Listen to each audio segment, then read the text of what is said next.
Here are 25 ways you can make money online, offline, or at home. Number 1 is pick up freelance work online. So you can use sites like Fiverr, Upwork, and these are different sites that pay different for each gig that you do, but it's something worth looking into if you have the skill set to do so. Number 2, you can test websites or apps.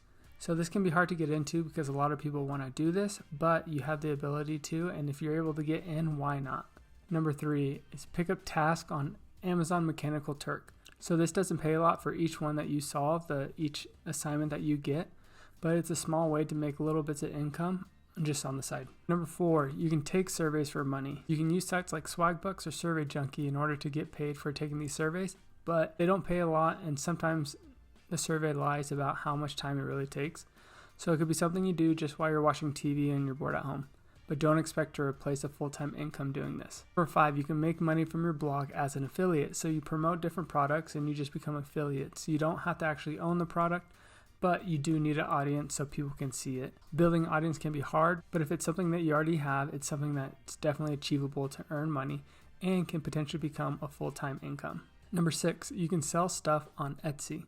So selling stuff on Etsy can be really difficult if you're hand making it or if you're just buying it in bulk and it's a specific thing that you have. Another easy way to sell things on Etsy is to use print on demand.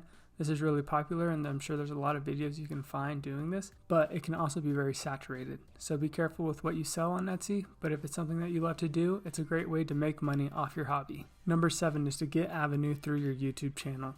So there's a lot of different ways that you can make money, and getting ads is probably the least lucrative. Again, this can take a while because you have to gain an audience in order to achieve the money that you want. I'll have a video coming up on how you can make money on YouTube. Number 8 is become an Instagram influencer. This is kind of hard. I mean, there's a lot of people who want to become the influencer. I think a better route to go is to become a UGC, or a user-generated content creator. So if you become a UGC creator, you're able to make deals with brands and you don't necessarily have to have a following. You just have to have a good portfolio that you can create good content that people want to see. Number 9 is monetize your Twitch channel. Again, you have to build an audience in order for this to work. But once you have your audience, you can have those monthly donations coming in every time you stream, or you can sell affiliate merchandise or products, courses, whatever, to your audience. Number 10 is sell your photography. So there's a lot of photos and a lot of people teaching you how to sell photos that you have on your camera roll so you can make money. So look at websites like Fine Art America or SmugMug in order to help you sell the photography that you already have. Now we'll talk about how to make money from home. So become a dog walker or dog sitter. This is a great way. So if you become a dog walker, you're going to be able to walk multiple dogs at one time. So you'll be able to be more efficient and you'll be able to earn a higher earning potential because of your efficiency. This is one I didn't know about, but you can sell unused gift cards.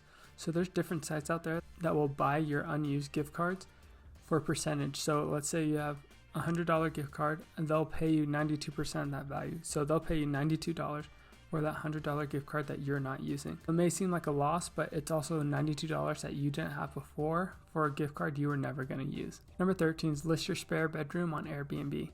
So this is a great way to earn some money. I really like this tactic. It's something I do as well. And if you're nervous about having multiple people coming in and out of your home just for your spare bedroom, find a long-term tenant so you're able to screen them more and know exactly who's going to be in there, and you have a more stable income and a fixed income coming in every month. Here's how to make money offline. 14 is sell your gently used clothing. So you can do this on different sites like Poshmark and whatnot, eBay.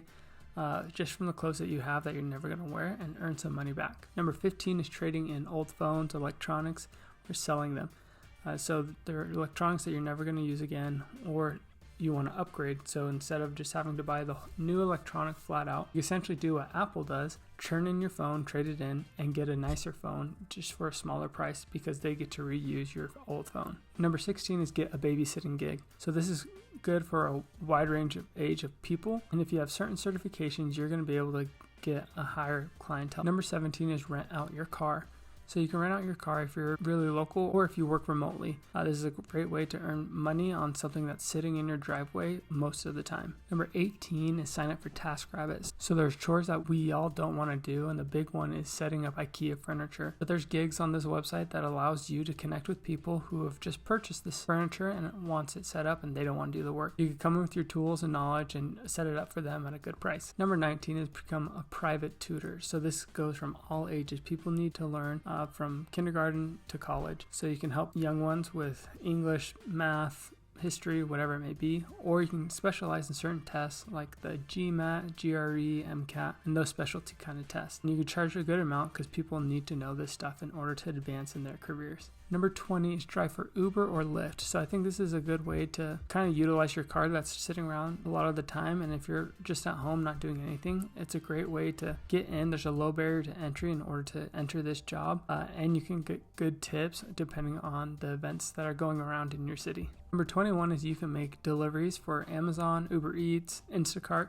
all these different platforms and earn money. There's a low barrier to entry. You just need to have a driver's license and the willingness to take the time to go out and pick up and deliver things. Number 22 is being a house sitter. So in order to be a house sitter is people who are going on vacation, whatever it may be, and their house is empty and they want someone to look after it, whether they have animals at home that need to be fed or they just want to make sure everything's nice and tidy. It'd be great if you can find people who are snowbirds or people who live in a separate home for long periods of time, and then you can just have a handful of houses that you go and check on every week, however often they want you to check on their homes, and they'll pay you each for each visit or just for that fixed time. Number 23 is become a mystery shopper. So this is a great way to get in contact with bosses or owners of different stores, shop there as a mystery shopper, and you can grade them on how their customer service is or whatever they're trying to implement and work on, and then give them a graded score to management, and they can go over that score with their team members that are at the store. So this also incentivizes their employees to constantly be on the lookout for opportunities to implement what they learn or to be at their best behavior. Number 24 is finding seasonal work. So this you can do as like a snow instructor, a lifeguard, just finding those small jobs that they only need for a short amount of time. And if you're a teacher, you can find summer work, so you're not working your traditional job of teaching for the 9 months. You have that 3-month period to find different work, and it's expected that you're only going to work a certain amount of time and not expected to work for the full year.